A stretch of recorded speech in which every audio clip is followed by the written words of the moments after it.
દેવગઢ ભારેનગરના કાપડી વિસ્તારના પિંજારા ફળિયા આંગણવાડી કેન્દ્રના 9 જેટલા બાળકોએ દાહોદ ભૂલકા મેળામાં ભાગ લીધો અને પાપા પગલી પ્રોજેક્ટ અંતર્ગત દ્વિતીય નંબર મેળવ્યો।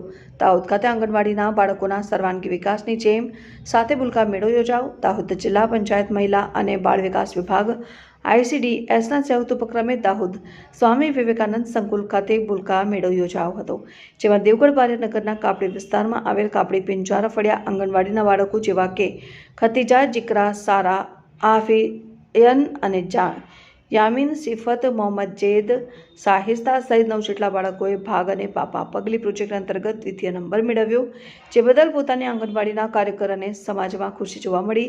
દાહોદ ખાતે સર્વાંગી વિકાસની નેમ સાથે યોજાયેલા કાર્યક્રમમાં કાપડી પિંજારા ફળિયા આંગણવાડી કેન્દ્રના કાર્યકર કુસુમબેન પરમારની હાજરીમાં બાળકોને ઇનામ આપી પ્રોત્સાહિત કરવામાં આવ્યા હતા।